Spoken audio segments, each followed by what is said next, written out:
These are the best metal albums of July 2025. I have 13 albums to talk about. As I have been doing lately, I will do them in order of release. So it won't be a rank list. I'm just going to talk about the albums I thought were worth mentioning. So with that being said, let me start with albums released on July 4th.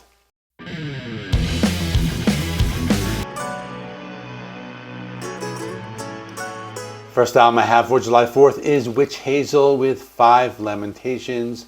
I've been a fan of this band for some time now. I followed them since their third album from 2020. They were also one of the first bands that I reviewed when I first started my channel. The band is bordering on heavy metal. They sort of straddle the line between hard rock and metal, but they're very good. They're also a fairly new band. They formed in 2011. They have a sound that's like Iron Maiden, but if Iron Maiden put out their debut album in 1970 instead of 1980. They have a very folky and medieval type of sound, but they also have galloping guitar rhythms. There are some awesome guitar harmonies, and the vocals are very melodic. Song lyrics are based in Christianity, although they don't claim to be a Christian band. There are some good tracks. I like the album opener, I Lament, which features some pretty cool guitar riffs. There's a song called Run the Race, which shows off their heavier side, but they also have some tracks that are catchy, like the track Woven. So overall, I recommend this band as they're very unique. There are not many other bands that are like them. Next I have Warkings with Armageddon. This is a power metal band. They play these high energy and epic songs with very big choruses. Songs are very catchy, vocals are very powerful. They seem like the kind of band that would put on a very good live show. There are lots of things to like about this band, including powerful vocals, melodic guitar riffs, and awesome drumming. They also have a few collaborations on the album, such as one song with a band called Dominium called Hangman's Night, another collaboration with a band called Subway to Sally called Style of Style, and another collaboration with a power metal band Orden Ogan called Genghis Khan. I like the song Genghis Khan because it reminded me a lot of Manowar with those big choruses. The album is also 40 minutes long. It's the perfect length for this type of music. Most songs are between 3 and 4 minutes. There's 2 short interlude tracks. As for negatives, some of the songs sound a little generic and formulaic, but doesn't take away from the album. They're not the most original band out there, as there are many other bands that sound like them. But if you like this type of music, I think you would like this band. I have one more album for the weekend of July 4th. That is Days of Thunder by Joe Stump's Tower of Babel. This is a hard rock, heavy metal album influenced by classic European rock bands like Rainbow and Deep Purple. The album has some very good songwriting, powerful vocals, and Joe Stump's guitar playing. You can hear his influences on the album, which are a combination of Yngwie Malmsteen and Ritchie Blackmore. The album is a follow-up to their debut, and it's a good album for fans of classic rock and metal. The music is along the same lines as classic bands like Rainbow, Deep Purple, and Dio. Joe Stump's guitar work is technical and melodic. Joe Amore gives a great vocal performance. He has a very powerful voice in the style of Ronnie James Dio. The album has some very good songwriting, blending classic rock with heavy metal. The album is well produced and each instrument can be heard very well. In general, the album is an enjoyable listen for fans of classic hard rock and melodic heavy metal. The only negative is that it can be somewhat derivative, but it can also be seen as paying homage to these classic bands. Overall, I recommend checking it out.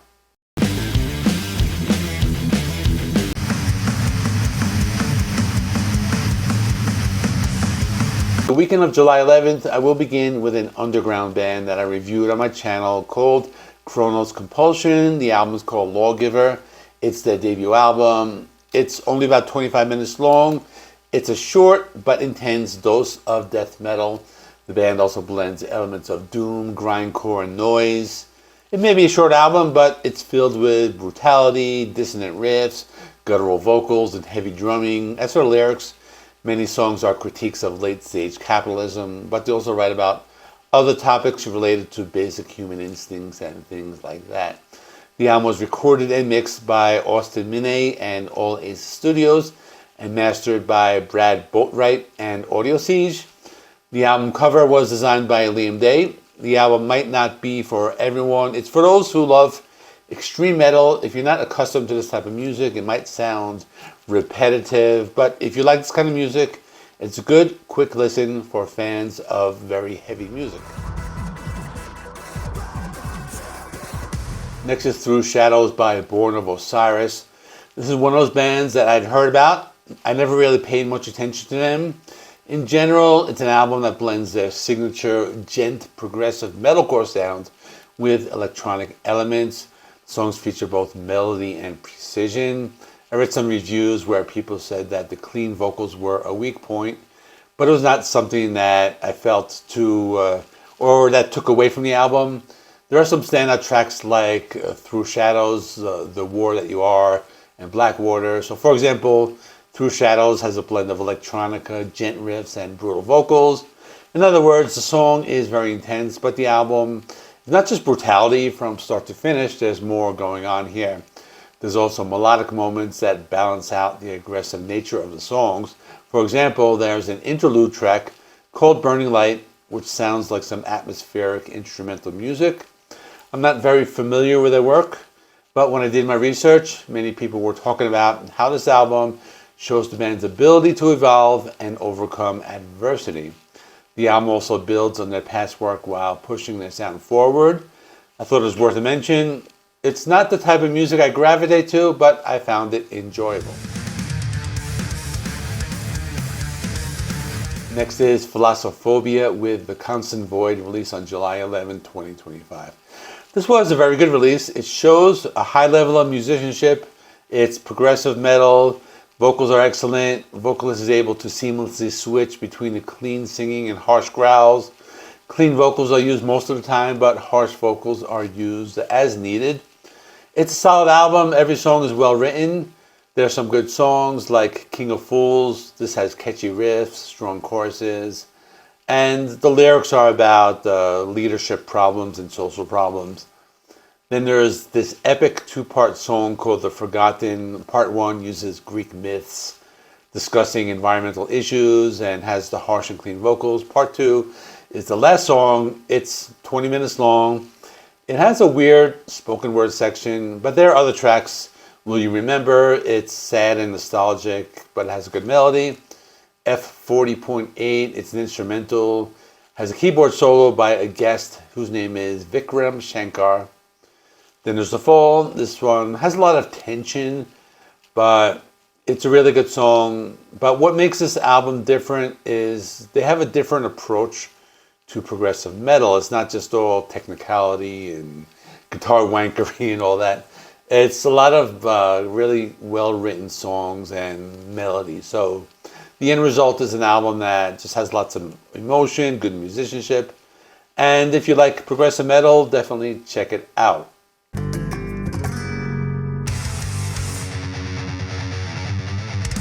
I have one more album from July 11th. It's called Impureza with Alcázares. The band is very unique. They blend death metal with Spanish flamenco and traditional music. It's almost like they invented a completely new subgenre of death metal. The album is very innovative. The band has lots of technical prowess. Lyrics are in Spanish. They're all about the history of Andalusia. Some of the topics include the Reconquista, the Inquisition, and other historical events. Music is very complex, but despite this, the album manages to be surprisingly catchy and accessible, making it enjoyable for both fans of extreme metal and those new to the genre. The album also features songs that are well structured and show off the band's musical influences. Also a pretty cool album cover with that bright blue, so that's pretty cool. And there are some standout tracks like La Orden del Yelmo Negro, which has some pretty cool death metal riffs, as well as some traditional Spanish music mixed in. And this band blends it very well.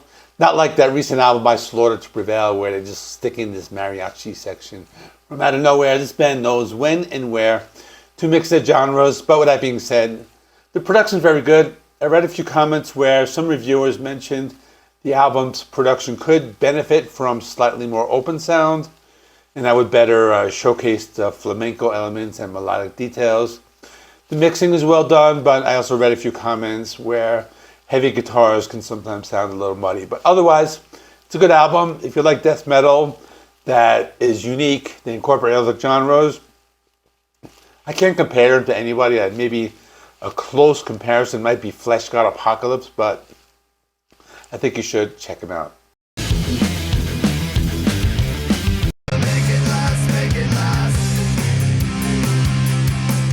Moving on to July 18th, the first album I have is Darren Malakian and Scars on Broadway, Addicted to the Violence. I did a full review of this. I'm a huge System of a Down fan. This was one of my most anticipated albums. It's a 10-track album. Basically, System of a Down without Surge. It's fast, angry, political. The opener, Killing Spree, is hard with heavy guitar riffs and punk rock energy, and has some blast beats. Satan Hussein brings that bouncy System of a Down rhythm with staccato guitar work. Don't Be Wrong adds some Middle Eastern flavoring with psychedelic keyboards mixed low in the background. The Shame Game stands out as the most different track with some gothic post-punk vibes and clean guitars, and somehow sounds like the Foo Fighters at times. Maybe one of the better songs because it dares to be different. Destroy the Power returns to the heavy political territory, with Darren's dual vocals making it sound like two singers. The album experiments throughout. Imposter gets funky, You Destroy You, channels Nick Cave, and has some piano and mandolin. And the title track closes things out with a 5-minute psychedelic power ballad. I don't have any negative comments. There's a lot of variety here. And while Darren sometimes recaptures the old System sound, he also does his own thing. So for fans missing System of a Down, it's a good alternative. I have another album for July 18. Not really a metal album. It's blues rock, but it can be considered hard rock, but I'm including it. It's Breakthrough by Joe Bonamassa. This is his 17th studio album.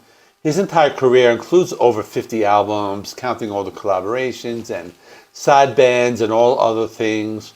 Album was released through J&R Adventures, which is a label that Joe Bonamassa co-founded with his manager Roy Weissman.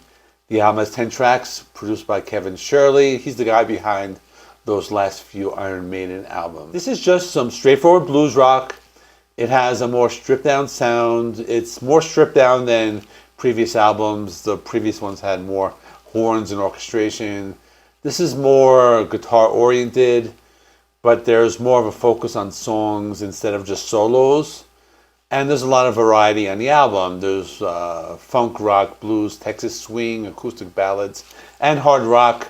So a nice variety. Joe plays guitar and he does vocals. And there's a few standout tracks like Trigger Finger, and it has a fast-paced rock track with a sing-along chorus. Broken Record is an epic ballad, which is 7 minutes long. Still Walking With Me has more of a funky sound than You Don't Own Me is a fast-paced rock track. Overall, very good album. If you like blues rock, I recommend you check it out.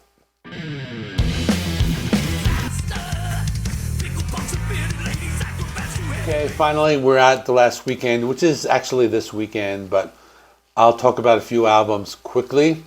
It is July 25th, starting with Gwar and the Return of Gor Gor. It's a short EP. It's about 30 minutes long. Band is celebrating 40 years. Basically, they're bringing back this character from their past. They also created this 32-page comic book, which comes with all the physical formats of the EP. The comic tells the story of Gor Gor. There are 3 new songs. First one is The Great Circus Train Disaster. Kind of like a mix of punk rock and metal, and it sets the pace for the reemergence of this character. Next song is called Lot Lizard. It's more of a thrasher. It has more energy, but still has some of that punk rock vibe. The third song is called Tyrant King. Just straightforward thrash metal with all the chugging guitars and all that good stuff. Then there are live versions of all those songs. There's one song called Crack the Egg. Then after this is a skit called The Founding Fathers. It's just the guys talking, and a song called America Must Be Destroyed, which was from 1991, and they added in some Donald Trump samples. And the last track, I'm not even going to say the name of it, but It's from 1999, so it's kind of cheesy. If you like Gwar, check it out. I never really got into this band, but it's enjoyable. So this seems to be a weird weekend for these very theatrical and weird bands. So the next one is a self-titled album by Cold Slither. It's kind of weird. They're a band based on the G.I. Joe cartoons from the 80s. The concept is from an old biker gang that had a band in the G.I. Joe cartoons in 1985. They are sponsored by both Reigning Phoenix Music as well as the Hasbro Toy Company. It's their debut album. It has a sound that's like 80s metal, but mixed with the kind of music you would hear in the opening credits of a cartoon in the 80s. That's the only way I can describe it. And here's something else interesting. They're kind of a supergroup, as their members all come from other bands, such as Gruesome or Exhumed. Songs are all based in the G.I. Joe universe. There are a few good tracks, like the title track called Slither, the very 80s sounding metal song. It sounds like something you might hear in a cartoon. There is Knock 'Em Dead, which is a catchy song. There are a few heavier tracks, such as the track Torch, and there are a few tracks with some cool guitar riffs, like Master of the Skies. There's a ballad called The Ballad of Buzzer. Anyway, it's a cool concept. I used to collect G.I. Joe figurines in the 80s when I was about 12 or 13, so it's something very nostalgic for me. The next band is Black Magnet, and the album is Megamantra. They are part of the new wave of American industrial metal, which is something I didn't even know existed. They started as a solo project, and now they have 4 members. This is the 3rd album. It was released on the new label, Federal Prisoner. Their previous ones were released on 20 Buck Spin. The album has 9 tracks, starting with an intro track called Wound Signal. Goes into the next song, Echoes, which comes with big guitar riffs and harsh vocals and a sound mixing industrial and sludge. Then there's a track Better Than Love with more of that classic industrial sound and heavy pounding bass. They go into more electronic territory on a few other tracks, such as Spitting Glass and Coming Back Again. Then towards the end of the album is another track called Birth, which is also the longest track. So they were able to incorporate more elements in addition to the classic industrial sound. You can hear the classic influences from bands like Godflesh and Ministry, maybe some 9 Inch Nails to a lesser extent. Anyway, it was good to hear some new industrial metal coming out, and it's pretty cool. Finally, I have Alice Cooper with The Revenge of Alice Cooper. This is a reunion album that reunites the surviving members of the original band. I already did a full review of it, so I'm just going to direct you to the video right here. It's only about 8 minutes long, so you might as well watch it next. In the meantime, thanks for watching. Please like this video. It helps me with the YouTube algorithm. Please subscribe if you're not already. I do rock and metal reviews, rankings, and more. Thanks for watching, and I will see you in the next one.